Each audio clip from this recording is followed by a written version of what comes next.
This video tells the story of how all the liberal democracies of the West have gone through 4 stages to get where they are today. I call the first stage virtue liberalism because the pursuit of virtue was the main interest of the settlers and pilgrims who came to the New World to escape the religious and social oppressions of the Old World. For them, liberalism was more about the social freedom they wanted to enjoy within their own communities than about their own individual freedom. Most of all, they wanted to create a better world, to be free so they could be good. The idea of pursuing mainly their own personal pleasures and choices, especially those of a sexual nature, would have seemed extremely selfish to them, and possibly a sin. Stage 2 may be called rights and property liberalism because by the middle of the 18th century, the ideas of the political philosopher John Locke were very much in the air, and they were displacing the former notion of social freedom. People were now beginning to think of themselves more as free individuals living in states whose job it was to protect their natural rights and property. Human slavery was a reality everywhere in the world at the same time, and in retrospect, it was these powerful ideas about individual rights that eventually unlocked the door to civil rights for everyone in the West. The key point is that it was a start line philosophy. Set the rules, run the race, and let the chips fall where they may. And it did a good job for a very long time. But by a century later, all the liberty-loving regimes of the Western world were slowly mutating into the equality-loving regimes we have today, which brings me to stage 3, which I call equality liberalism. This mutation happened for a very simple reason. Liberty and rights were not producing the perfect society of which those first liberals had been dreaming.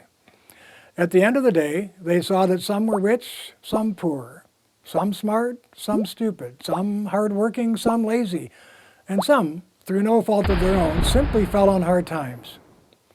A permanent underclass was growing in their midst, and a shift was beginning from the idea of personal responsibility for one's condition in life to blaming the system. So the system had to be fixed.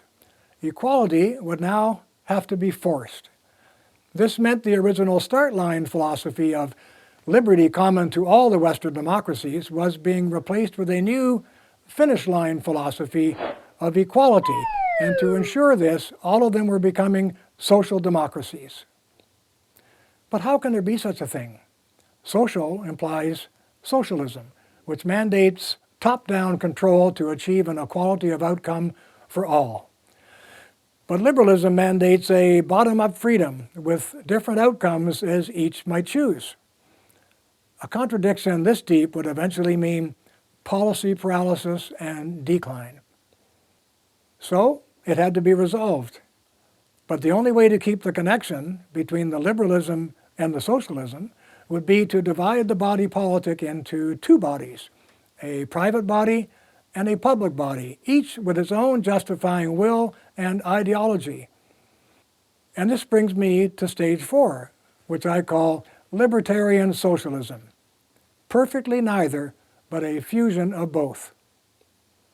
In order to fulfill the liberalism mandate, citizens would be allowed a lot more freedom for all things personal and private, especially those having to do with sex and the body, such as contraception rights, abortion rights, easy divorce, homosexual rights, transgender rights, pornography rights, gay marriage, marijuana rights, euthanasia rights, and more. All available in the name of personal choice, and many subsidized by the state. As individuals, we the people have never been so open and free would be the new branding. But in order to fulfill the equality mandate, our once minimal governments had to begin an aggressive exercise of public will to be funded by massively increased taxation and public debt, extending themselves into every conceivable aspect of national life. The result is that libertarian socialism is now a homogenized regime type throughout the West, a political form so conducive to the growth of wraparound government that many of these regimes have already become what I call tripartite states. These are states in which 1/3 of the people are makers who produce the wealth, another third work for government at some level, and the last third are takers who receive significant benefits in cash or kind from the state.